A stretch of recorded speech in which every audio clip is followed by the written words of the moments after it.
Hello everyone, मेरा नाम है ऋषभ गुप्ता और मैं स्वागत करता हूँ सभी का हमारे YouTube channel learning with fun में। तो आज हम करने वाले हैं सीबीएसई क्लास 10th के ज्योग्राफी सेक्टर का चैप्टर नंबर 4 एग्रीकल्चर। ओके, तो चलिए बिना किसी देरी के अब स्टार्ट करते हैं हमारा एग्रीकल्चर। तो हमारा इंडेक्स क्या रहेगा? ओके, तो देखते हैं हमारा इंडेक्स। सबसे पहले हम देखेंगे एग्रीकल्चर का इंट्रोडक्शन, उसके बाद हम देखेंगे टाइप्स ऑफ फार्मिंग, फिर cropping patterns in India, major crops, उसमें हमारा दो पार्ट्स हो गए, एक कॉमर्शियल क्रॉप्स, एक होगा नॉन कॉमर्शियल क्रॉप। उसके बाद हम देखेंगे टेक्नोलॉजिकल रिफॉर्म्स। तो चलिए स्टार्ट करते हैं हमारा आज का जो टॉपिक है उसे। तो सबसे पहले आ जाता है हमारा इंट्रोडक्शन। ठीक है, तो इंट्रोडक्शन क्या होता है? India is an agriculturally important country. Okay, India जो है एग्रीकल्चर के बिहार पे देखें तो हम सब जगह जहाँ भी देखोगे यहाँ भी होगा वहाँ भी होगा, अब तो सारे इंडिया में होगा क्या? Agriculture, culture, culture. ओके, तो अब क्या होता है, इंडिया में ऐसा कोई भी जगह नहीं है जहाँ एग्रीकल्चर होता ही ना हो। 2/3 of its population is engaged in India. India के जो 2/3 पॉपुलेशन क्या करता है? एग्रीकल्चर पे ही डिपेंड होता है। Okay, agriculture is a primary activity which produces most of the food that we consume. Okay, agriculture से ही हमारा जो है मोस्ट ऑफ फूड मिलता है जिसे हम खाना खाते हैं, जिसे हम खाते हैं। आपका हो गया राइस, आपका दाल, आपका सब्जी, जो भी हम देखें सब किससे मिलता है? हमें एग्रीकल्चर से मिलता है। ओके, तो क्या हो गया, agriculture is a primary activity. ठीक है, एग्रीकल्चर से ही तो हमें वो फूड मिलता है जिसे हम खाते हैं। ओके, यही है। अब नेक्स्ट जो हमारा फोर्थ पॉइंट है उसे देखते हैं। Besides food grain, it is also produces raw material for the various industry. अब ऐसा ही नहीं है कि सिर्फ हम खाते रहे, मतलब एग्रीकल्चर से हमें खाना ही मिल रहा है और हम खाते रहे, ऐसा नहीं है। एग्रीकल्चर से हमें कई सारे रॉ मटेरियल भी मिलते हैं जिसका यूज हम कहाँ कर सकते हैं? इंडस्ट्रीज के वेरियस वर्क्स में कर सकते हैं। ठीक है, अब नेक्स्ट हमारा जो पार्ट है, तो अब देख लेते हैं types of farming. Types of farming में आपको क्या मिलेगा? मेजर इसके टू टाइप्स हैं। एक है आपका सब्सिस्टेंस फार्मिंग और सेकंड है आपका कॉमर्शियल फार्मिंग। ठीक, तो सब्सिस्टेंस फार्मिंग के क्या है, उसके भी दो पार्ट्स हैं। एक है आपका प्रिमिटिव सब्सिस्टेंस फार्मिंग और एक है आपका इंटेंसिव सब्सिस्टेंस फार्मिंग। और कमर्शियल फार्मिंग का आपका वन पार्ट है जिसको हम कहते हैं प्लांटेशन। ओके, तो चलिए अब क्या देखते हैं, primitive subsistence farming. Primitive subsistence farming में आपको क्या मिल जाएगा? यहाँ दिख रहा होगा। प्रिमिटिव मतलब क्या होता है? ओल्ड। ठीक है, प्रिमिटिव मतलब क्या होता है? आपका ओल्ड होता है। तो अब क्या इससे वर्ड से हमें क्या समझ आ रहा है? Old subsistence farming. ठीक है, तो चलिए देखते हैं। Slash and burn agriculture is practised in the some parts of India. ये स्लैश एंड बर्न क्या में आता है? आपका प्रिमिटिव सब्सिस्टेंस फार्मिंग में आता है। और प्रिमिटिव सब्सिस्टेंस फार्मिंग में क्या, जब नाम इसका ओल्ड सब्सिस्टेंस फार्मिंग है तो क्या होना चाहिए? ओल्ड जो मटेरियल है उन्हीं का तो यूज होना चाहिए, है ना? सही है ना? तो ओल्ड मटेरियल क्या क्या हो सकते हैं? मानसून। ऐसा नहीं कि मानसून हमारा ओल्ड हो गया, ये ओल्ड से ये मतलब आ रहा है कि आपका ट्रेडिशनल जो मटेरियल्स हैं उनका यूज किया जा रहा है। मानसून मतलब वो ऑटो रेन देगा। ओके, फिर उसके बाद है natural fertility of the soil. किसी भी प्रकार का पेस्टिसाइड्स फर्टिलाइजर्स का यहाँ पे यूज नहीं होता है।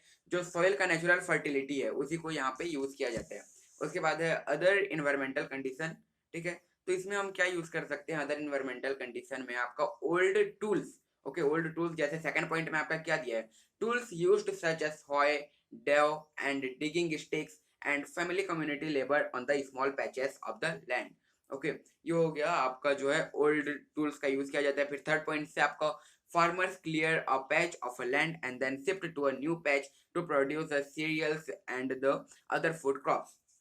ठीक है, एक पैच को जैसे एक उन्होंने लैंड लिया, जैसे यहाँ पे देख लेते हैं, ये है आपका एक बिग लैंड। ओके, तो सबसे पहले फार्मर क्या करेंगे, इसके वन पार्ट को जो है वो वहाँ पे खेती बाड़ी करेंगे, उनका एग्रीकल्चर करेंगे। ठीक, फिर उसे क्लियर कर देंगे। फिर अब ये लैंड हो गया खत्म। अब इस लैंड पे वो दोबारा नहीं जाएंगे, मतलब अब तुरंत नहीं जाना है। अब वो क्या करेंगे? नेक्स्ट पार्ट ऑफ लैंड पे जाएंगे। ठीक, ओके, तुरंत फिर जब इस ये वाला में उनका एग्रीकल्चर हो गया। ठीक, वहाँ पे जितने भी पैचेस से सब क्लियर करके वहाँ का लैंड को जो है उन्होंने शिफ्ट कर जाएंगे। कहाँ? अब यहाँ आ जाएंगे ये। ओके, अब यहाँ शिफ्ट हो चुके हैं हमारे फार्मर। अब यहाँ क्या करेंगे? यहाँ करेंगे वो एग्रीकल्चर। ओके, और प्रिमिटिव सब्सिस्टेंस फार्मिंग के भी कुछ नाम है, जैसे एक हो जाता है आपका स्लैश एंड बर्न एग्रीकल्चर और जमीन। ठीक, और एक हो जाता है आपका शिफ्टिंग फार्मिंग। ये तीन जो हैं प्रिमिटिव सब्सिस्टेंस फार्मिंग के कुछ नेम हैं। और ऐसे नहीं है कि यही तीन है, इसके मतलब अलग अलग देश पे, अलग अलग स्टेट पे, इसके नेशनल और इंटरनेशनल लेवल पे अलग अलग नेम्स हैं। ओके, तो चलिए अब एक बार उन्हें देख लेते हैं कि इसका इंटरनेशनल नेम क्या है प्रिमिटिव सब्सिस्टेंस फार्मिंग के, और हमारे नेशन के, इंडिया के कुछ अलग अलग स्टेट के नेम्स क्या होते हैं। ओके, यहाँ देखिए सबसे पहला है different names of the slash and burn agriculture in India. Slash and burn हम किसे कहते हैं?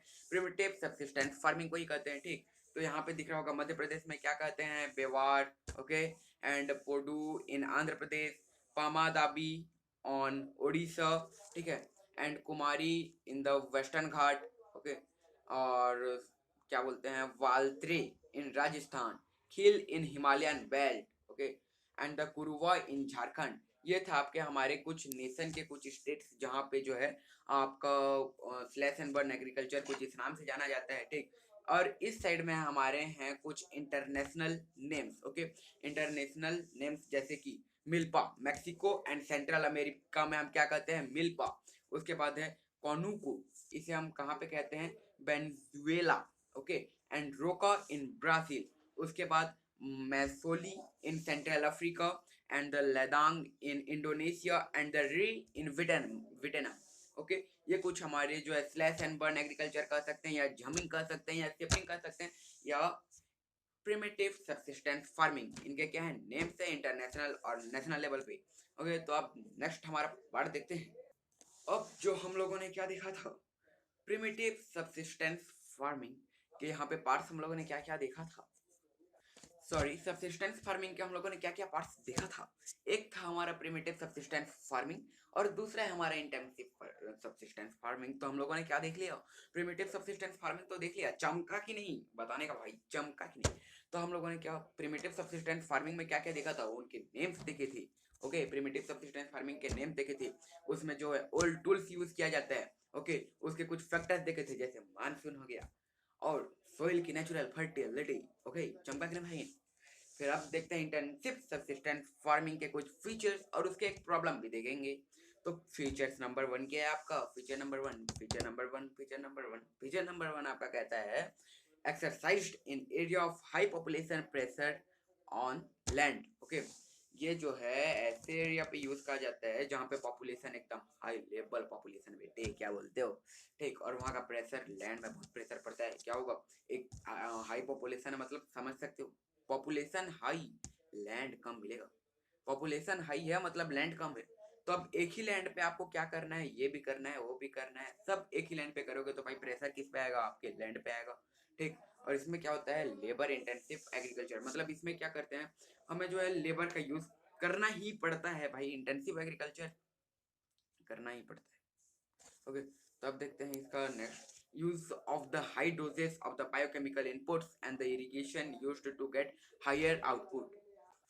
और जो हमारा थर्ड टॉपिक है उसमें क्या होता है, use of the high doses of the biochemical inputs and the irrigation used to get higher output. वाह भाई, ये क्या हो गया, बायोकेमिकल इनपुट्स और हायर आउटपुट, वाह गजब हो गया। तो इसमें क्या होता है, जो इसका यूज मेनली हायर आउटपुट के लिए किया जाता है। ठीक, तो अब हायर आउटपुट चाहिए तो हम नेचुरल फर्टिलिटी का ही यूज करेंगे, तो चलो प्रॉफिट नहीं, कुछ तो आउटपुट मिल रहा है, लेकिन हायर आउटपुट चाहिए तो हम क्या करेंगे, फर्टिलिटी यूज करेंगे, मतलब मेन मेड फर्टिलिटी को हम यूज करेंगे, जैसे बायोकेमिकल्स उसमें डालना पड़ेगा। बट इसमें एक प्रॉब्लम आता है भाई, इसका प्रॉब्लम है the land is divided into many holdings by the right of inheritance leading the intensive pressure on the land for the maximum output. ठीक, इससे क्या होता है, जैसे इसे हम समझते हैं, एक बंदा है जिसका नाम है अब्दुल। ओके, एक बंदा है जिसका नाम है अब्दुल, इसके दो बेटे हैं, एक का नाम है राम और दूसरा का नाम है श्याम।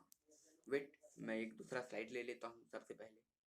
यहाँ आप देखते हैं, एक का नाम है, मान लेते हैं अब्दुल, ठीक, और इसके दो बच्चे हैं, एक का नाम है राम, एक का नाम है श्याम।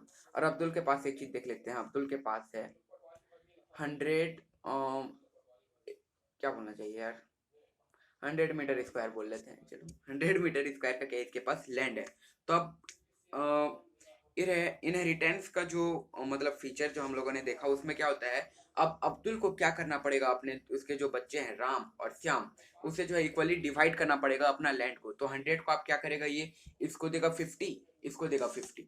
अब क्या हो गया, यहाँ देखो राम के दो बंदे हो गए भाई, राम के दो बंदे, एक हो जाती है आपकी गीता और एक हो जाती है रंजीता। ओके ठीक, ये हो गया। अब श्याम के क्या हो जाते हैं, श्याम के भी दो बच्चे हो जाते हैं, एक का नाम हो जाता है राधे और एक का नाम हो जाता है प्यारे। ठीक, तो अब क्या करना पड़ेगा, इसके पास तो 50 मीटर स्क्वायर आ गया है, श्याम के पास भी 50 मीटर स्क्वायर आ गया है। तो अब राम को क्या करना पड़ेगा, अपने गीता और रंजीता दोनों को उसका हाफ हाफ देना पड़ेगा। मतलब 50 का हाफ क्या करेगा, गीता को देगा 25 मीटर स्क्वायर का लैंड, और रंजीता को कितना देगा, 25 मीटर स्क्वायर का लैंड। और वही करना पड़ेगा श्याम के साथ, श्याम को क्या करना पड़ेगा, राधे को देना पड़ेगा 25 मीटर स्क्वायर का लैंड और प्यारे को देना पड़ेगा 25 मीटर स्क्वायर का लैंड। ठीक, तो इससे क्या होगा, अब देखो गीता, रंजीता और राधे और प्यारे के पास टोटल कितना है, 25 मीटर स्क्वायर का लैंड है। ठीक, चारों के पास। तो अब जैसे अब्दुल के पास जब 100 मीटर स्क्वायर का लैंड था, तो वे उस पे जितना भी खेती करे, ठीक, उसको आउटपुट तो मिलता, हायर आउटपुट ही मिलता भाई, 100 मीटर स्क्वायर का लैंड है, ठीक है, हायर आउटपुट मिलता। तो अब जो है गीता, रंजीता, राधे, प्यारे पे जब बात अटक गई, तो अब गीता को चाहिए 25 मीटर स्क्वायर लैंड में हायर आउटपुट। तो भाई उसमें वो क्या करेगी, इतना पेस्टिसाइड डालना पड़ेगा, इतना जो है उसमें फर्टिलाइजर डालना पड़ेगा, केमिकल बायोकेमिकल्स डालने पड़ेंगे। ठीक, तो अब प्रेशर तो आएगा ही लैंड पे। ठीक, यही चीज होता है। सो इन दैट केस, अब आप लोगों के लिए आ गया है एक क्वेश्चन। तो आपको क्या करना है, इस क्वेश्चन का आंसर आप लिख भी सकते हैं, क्वेश्चन को भी लिख सकते हैं, ठीक है, और आप जो है कमेंट बॉक्स में इसका आंसर दे सकते हैं। तो क्वेश्चन है आपका, intensive subsistence farming is practised in the area of. Okay, तो इसका हमारा जो सॉल्यूशन कहाँ मिलेगा, मैं आपको सॉल्यूशन भी बता देता हूँ। तो यहाँ पे हमारा सॉल्यूशन फीचर नंबर 1 में, it is exercised in the area of high population. Okay, फिर आपका आ जाता है कमर्शियल फार्मिंग का जो पार्ट 1 था, जिसका नाम है प्लांटेशन। ठीक है, प्लांटेशन क्या है, type of the commercial farming हम लोगों ने देखा था। ठीक, अब देखते हैं इसके और कुछ फीचर्स। इसमें क्या होता है, single crop grown in a large area, एक ही क्रॉप जो है लार्ज एरिया में ग्रॉन मतलब उगा दिया, तो क्या बन गया, उसे हम कहेंगे प्लांटेशन। ओके, ये होता है आपका प्लांटेशन। अब use high level of inputs without with the help of migrant worker, इसमें जो है वर्कर के भी यूज होते हैं। तो मतलब इसका जो कमर्शियल फार्मिंग में जो प्लांटेशन का मेन यूज क्या है, profit profit profit profit profit. Okay, तो प्लांटेशन का मेन यूज है, इसमें हमें सिर्फ चाहिए प्रॉफिट। अगर आपने प्लांटेशन कर दिया, मतलब एक क्रॉप को, आपने सिंगल क्रॉप को एक लार्ज एरिया पे जो है ग्रो कर दिया, और उससे जो है आपको प्रॉफिट नहीं होता है, तो उसे हम प्लांटेशन नहीं कहेंगे रे बाबा। तो चलिए अब देखते हैं use of the high level of inputs. ठीक है, अब आपको प्रॉफिट चाहिए, तो ऐसा नहीं कि आप हल पकड़ के निकले और इतना बड़ा लैंड को एक ही जन मतलब जोतने निकल के, ऐसा नहीं होगा। आपको यूज करना पड़ेगा tractor, modern machine as like harvester, thresher, ऐसे सब मशीन आपको यूज करने पड़ेंगे, ट्रैक्टर का भी यूज करना पड़ेगा। ठीक है, तो चलिए अब आगे देखते हैं। Produced is used as a raw material in the agriculture based industries. Okay, इसका जो है रॉ मटेरियल्स के, इसका जो प्रोड्यूस निकलता है, इसका प्रोडक्ट जो निकलता है, उसको हम रॉ मटेरियल्स की तरह भी यूज कर सकते हैं किसी इंडस्ट्रीज पे। और इसके लिए आप देखो इतना सारा आपने प्रोडक्शन किया है, तो अब उसको एक एक वैसे गोदी में लेके थोड़ी ना जाओगे। तो इसके लिए आपको क्या लगेगा, good transportation and communication network must for the development of the plantation. मतलब प्लांटेशन के लिए आपको जो है गुड ट्रांसपोर्टेशन और कम्युनिकेशन जरूरी है। पता चला कितना बड़ा लैंड में आप लोगों ने क्या कर लिया। जैसे एग्जांपल में आप लोग को टी टी टी की खेती कर ली, चलो, और चलो कॉफी की खेती कर ली, कॉफी की खेती कर ली, तो आप क्या करोगे, आपका कॉफी उग गया है, तो आप क्या एक एक पॉकेट में, इधर एक पॉकेट इधर एक पॉकेट, ऐसे पकड़ के थोड़ी ना चलोगे। आपको क्या करना पड़ेगा, एक बड़ा सा ट्रक का व्यवस्था करना पड़ेगा। ठीक है, ये होता है आपका प्लांटेशन।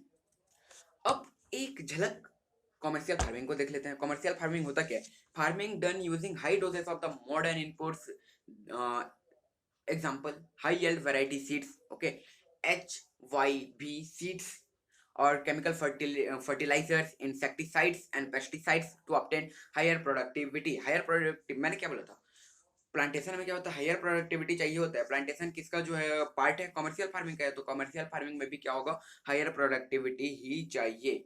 ओके, ये होता है हमारा। तो इसके लिए हम क्या करेंगे, HIV सीड्स, पेस्टिसाइड्स, इंसेक्टिसाइड्स और other higher productivity products materials का हम यूज करेंगे। ओके, तो अब नेक्स्ट देखते हैं हमारा। अब हम देखेंगे क्रॉपिंग पैटर्न। क्रॉपिंग पैटर्न में हम क्या देखेंगे, तीन तरह की चीजें देखेंगे। एक होगा आपका रबी क्रॉप, एक होगा खरीफ क्रॉप और एक होगा आपका जैद क्रॉप। ओके, आप लोगों ने तो रबी खरीफ पहले भी सुना होगा, बट ये जैद एक नया नया चीज है, तो अब इसे भी हम समझ लेंगे। तो चलिए स्टार्ट करते हैं बिना किसी देरी के। तो चलिए हमारा रबी क्रॉप सबसे पहले देख लेते हैं। Sown onset of the winter, मतलब इसका सॉन का जो प्रोसेस कब होता है रबी क्रॉप्स का, ऑनसेट ऑफ द विंटर मतलब in the between of October to December के बीच में होता है। और हार्वेस्ट कब किया जाता है, कटाई इसका कब होता है, इन द समर, अप्रैल जून में। मस्त गर्मी की छुट्टी में जाओ अपने खेत में और इसका हार्वेस्टिंग कर डालो। उसके बाद इसके मेजर क्रॉप्स क्या होते हैं, wheat, barley, peas, grams and mustard. इसका मैं एक ट्रिक दे दूं क्या, हाँ चलो मैं दे ही देता हूँ एक ट्रिक।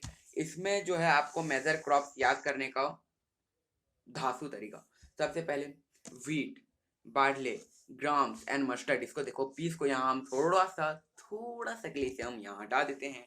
तो wheat, barley, grams and mustard में एक चीज आप लोगों को गौर करना है कि इन चारों चारों जो क्रॉप्स हैं, इन चारों क्रॉप्स का कलर हल्का फुल्का कहीं ना कहीं येलो होता ही है भाई। येलो होता ही है कि इन चारों का येलो होता ही है। पीस को यहाँ पे आप जो है एक एक्सेप्शन ले लो भाई, ग्रीन हो जाता है। ठीक, येलो से ये ग्रीन बनता होगा। ठीक है, तो आपका wheat, barley, grams and mustard जो है ये आपके येलो क्रॉप्स होते हैं। तो आपको ये चीज याद रखना है। रबी में क्या आएगा, येलो क्रॉप्स, बीच में एक जोड़ देना पीस, एक तो याद करना है, याद कर लेना। फिर प्लेसेस, पंजाब, हरियाणा, उत्तर प्रदेश, जम्मू कश्मीर, उत्तराखंड एंड हिमाचल प्रदेश। पंजाब से लेकर हिमाचल प्रदेश तक। ठीक है, अब नेक्स्ट देखते हैं। अब आपका आ जाता है खरीफ क्रॉप्स। तो खरीफ क्रॉप्स को याद करने का एक सिंपल तरीका, भाई खरीफ को चाहिए पानी पानी पानी, वर्षा वर्षा वर्षा। ठीक, इसे चाहिए पानी। तो अब इसका सॉन कब होता है, ऑनसेट ऑफ द मानसून, मतलब इन द बिटवीन, मतलब हमारा जो मंथ क्या होगा, मई से जुलाई के बीच में। ओके, कुछ तो गड़बड़ है, इसे पानी ही चाहिए।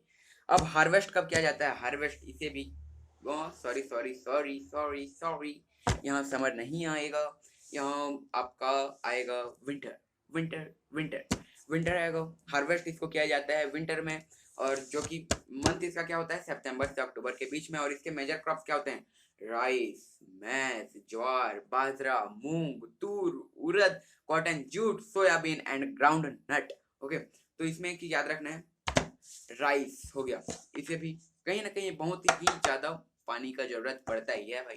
राइस मतलब इन जितने भी क्रॉप्स यहाँ दिख रहे हैं ना, सबको चाहिए पानी पानी पानी।